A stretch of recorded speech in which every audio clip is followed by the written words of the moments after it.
여러분 안녕하십니까? 오늘은 6월 6일 목요일, 우리나라는 현충일로 공휴일이 되겠습니다. 방금 전 싱가포르하고 한국 A매치 경기가 있었는데요. 7대 0으로 이기니까 좀 미안한 생각도 많이 들었습니다. 어쨌든 늦은 시간까지 축구 보느라 방송이 오늘도 늦었습니다. 자, 지금부터 한상재와 함께하는 인도네시아의 자연이 그리워 방송을 시작하겠습니다. 오늘이 국가를 위해서 귀중한 자기 인생을 내바친 그런 분들을 기억하고 흠모하는 그런 현충일입니다만, 국민들은 그런 날에 맞는 행사를 하거나 엄숙하게 지내는 것이 아니라 대부분의 사람들은 여행을 가고 있습니다. 무슨 기념행사 같은 것은 일찌감치 다 잊어버리고 있는 것 같습니다. 또 언론도 보면요, 그런 것을 상기시키는 그런 교훈적 방송을 하는 걸 보지 못하고요. 또 정치권은요, 어떻게 하면은 그 윤석열 대통령을 탄핵할 수 있을 건지, 또 검찰을 어떻게 하면 무력할 수 있는 건지, 또 그런 방법은 또 뭔지, 뭐 이런 것들만 이슈를 하고 방송을 하고 있습니다. 그리고 영일 만에서 석유가 나온다고 윤석열 대통령이 발표를 하자 그것이 뭐 맞다 안 맞다, 또 석유가 나오냐 뭐 아마냐를 놓고도 저마다 아는 척하는 방송들을 하고 평가를 하고 있습니다. 그러나 그건 아무도 알 수 없는 일이 아닐까 생각됩니다. 이런 때는요, 현대그룹 정주영 회장님의 말씀이 생각나는데요. 그분께서 뭐 이렇게 뭘 해보자 하면은 뭐 됩니다 안 됩니다 이렇게 말하니까 이 뭐 임자 해봤어? 그거 뭐 파봤어? 석유가 나오는지 안 나오는지 어떻게 알아? 해보지도 않고 뭐 그게 맞냐 적냐 또 뭐 해보지도 않았기 때문에 아무도 모르는 거죠. 그렇지만 누구든지 뭐 이런 경우에 뭐 아는 척하면서 평론을 하거나 말하는 사람들이 상당히 많은 걸 볼 수 있습니다. 그러니까 국민들의 입장에서는 그저 기도하면서 기대해보고 또 기다려보는 그런 그런 지혜가 필요한 게 아닌가 하는 그런 생각을 해봅니다. 자, 지금부터 인도네시아 토픽으로 가보겠습니다. 오늘 인도네시아 토픽은요, 무아라 잠비 국립문화유산 박물관 건립을 위해서 잠비 지도자들이 멀라유 전통 복장으로 차려입고요. 촛돌을 놓는 장면을 찍은 사진이 전해지고 있습니다. 근데 그 잠비 몰라유 사람들은 기초를 놓는데 정초라는 그 기초 초석을 갖다 놓는 것이 아니라 불리안이라고 하는 나무를 깎아서 만든 그 네모 기둥을 정성스레 땅에다가 다지고 있는 모습이 있습니다. 이게 아마 잠비의 전통인 것 같습니다. 하여간 불교 문화 유산에 관심 있는 분들이라면요, 언제 한번 시간을 내서 잠비의 그 무아로 잠비 유적지를 한번 둘러보시면 어떨까 하는 그런 권유를 해봅니다. 무아라 잠비라고 하진 않고요. 그쪽 사투리 같기도 한데 원래는 사투리는 아닙니다. 그러나 무아로 잠비라고 그러죠. 무아라는 이렇게 만을 말하는 건데 바닷가에 무아로는 아마 그 몰라유의 언어가 무아라가 무아로가 되지 않았나 생각됩니다. 거기에 가보면은 그 붉은 벽돌로 이렇게 뭐 규모는 버러보드 사원만큼은 되지 않지만은 그래도 붉은 벽돌을 구워서 쌓은 탑과 또 그런 그 집이 어떤 가옥 같은 게 있는데요. 그런 대로 잘 보존되고 있는 게 특이합니다. 그리고 작은 배들이 각지에서 흩어져 있는 그런 불교 유적지로 오고 갈 수 있도록 격자로 판 운하도 볼만합니다. 옛날에 그런 거를 했다는 것이 참 신기하기도 하고요. 이런 그 무하라 잠비는 불교인들은 한 번은 꼭 가보는 버러보드를 거쳐서 거기를 꼭 한번 가봤으면 하고 권해드립니다. 왜냐하면 그것이 스리비자야 왕국, 불교 왕국의 수도였기 때문에 더욱 그런 것이죠. 자, 다음 토픽 뉴스는요. 조코이 정부가 8월 17일 인도네시아 독립기념일 행사, 그러니까 인도네시아 건국 행사를 이카엔 신수도에서 열 수 있다고 하는 확신을 전하고 있습니다. 국민들이 8월 17일 날 뭐 그럴 수도를 이전할 수 있겠냐 하고 믿지를 않으니까 조코이 정부가 그걸 확신한다는 말을 계속해서 내놓고 있습니다.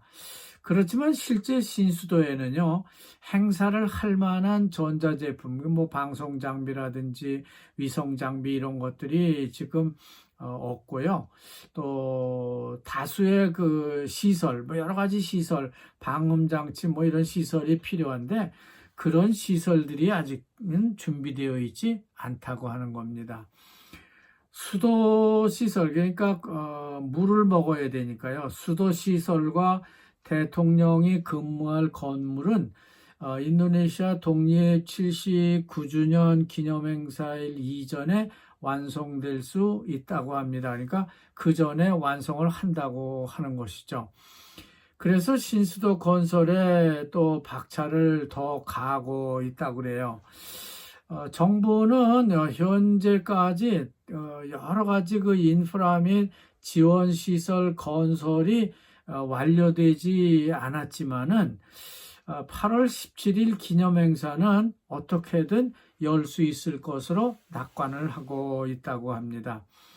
조코이 대통령은 신수도 청장이 사임했는데도 불구하고요.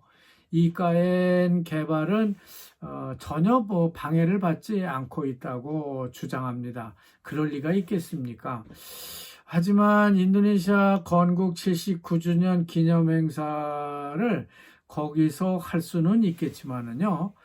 그게 수도 이전과는 아무 관계가 없다고 생각됩니다. 수도 이전이라는 것은 행사를 한다고 해서 수도가 이전되는 게 아니니까요. 수도를 이전한다는 것은 우리가 새 집으로 이사를 가는 것과 같은 것이죠. 새 집으로 이사를 가도요, 뭔가 그렇게 부족한 것들이 많아서 하루가 멀다 하고 시장에 가서 뭐 물건을 사야 될 때가 많죠. 그러니 신수도로 이사를 가게 되면요, 대통령궁이든 뭐든 하여튼 부족한 게 많을 겁니다. 그런데도 지금 조코이 대통령 정부는 일단 이사를 가서 보자. 가보자. 가보고 뭘 말해보자 하는 그런 생각을 하고 있는 게 아닌지 걱정이 됩니다. 그러다 보면은 부실 공사가 될 수가 있고요. 사고의 위험도 따를 수 있습니다. 너무 뭐 빨리빨리 하려고 그러다 보니까 그런 것이죠. 인도네시아의 신수도 건설을 빨리빨리 문화가 건설을 해서는 안 될 것이라는 생각이 들어요. 유습 갈라 전 부통령의 말씀처럼 빠를수록 좋다, 빠르면 빠를수록 좋다라는 말을 했지만요. 그래도 갖출 건 다 갖추면서 일을 차곡차곡 해나가야 좋기 때문에 좀 더 신중하게 우리나라 세종시의 그 경험을 좀 참고해 가면서 여유 있게 이전해 갔으면 하는 생각이 듭니다. 그리고 오늘 외신에는 인도 마헨드라 모디 총리가요, 세 번째 연속 총리직을 맡게 됐다고 하는 뉴스가 전해지고 있습니다. 초기 인도 총리였던 네루 총리와 같이 모디 총리도 세 번째 총리가 되었다고 하는 겁니다. 하지만 모디 총리는요, 여소야대 정국이 되었기 때문에 윤석열 대통령처럼 정책 시행에 어려움이 많을 거라는 그런 전망이 나오고 있습니다. 다음 뉴스는 인도네시아 여성들 취업에 관한 얘기입니다.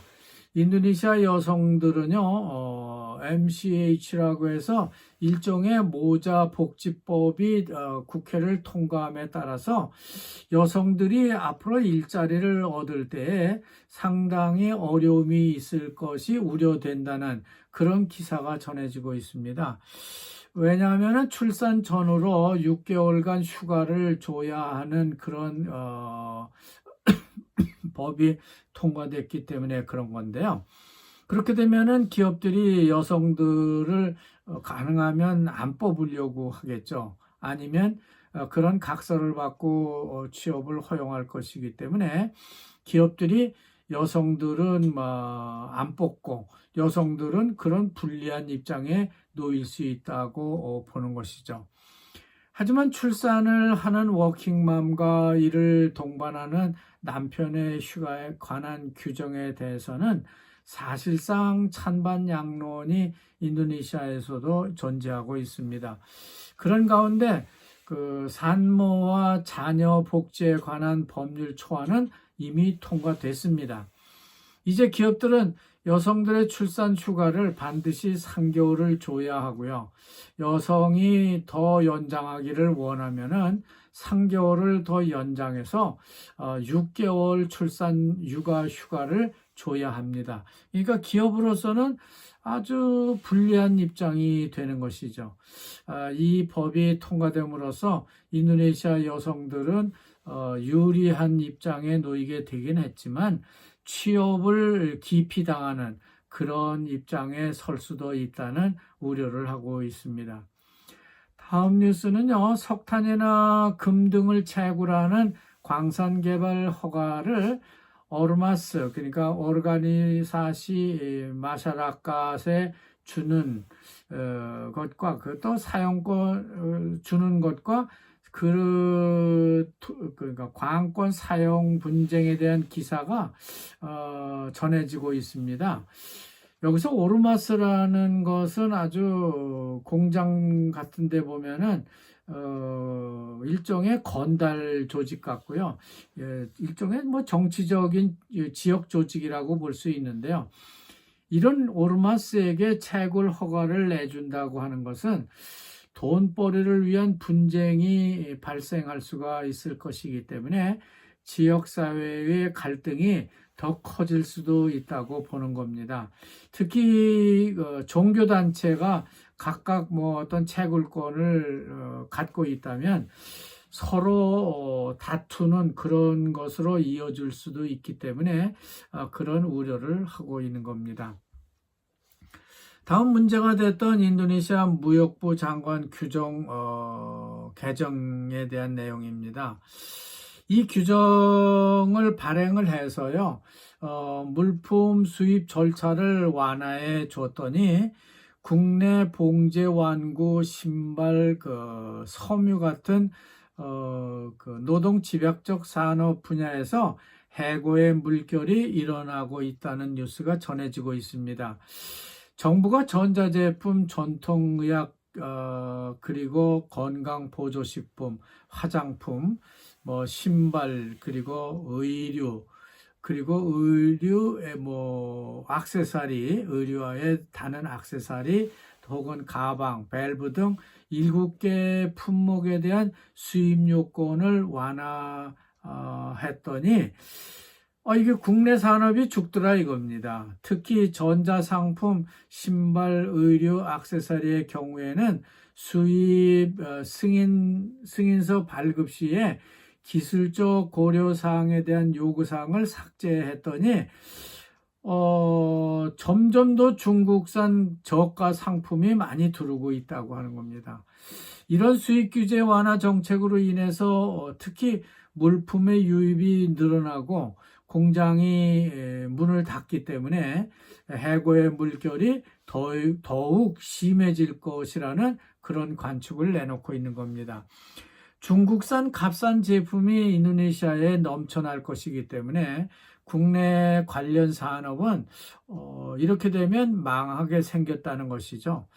실제로 문을 닫는 회사가 늘어나서 지금 현재 10,000명이 넘는 그 고용자들이 해고를 당했다고 하는 뉴스가 전해지고 있습니다. 자, 오늘 축구를 시청하느라 좀 늦었습니다. 그렇지만 7대0으로 이겼으니까요.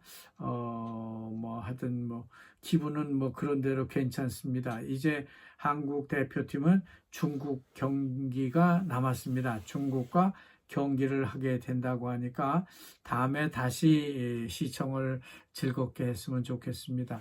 자, 오늘은 여기까지 하겠습니다. 시청자 여러분 대단히 감사합니다.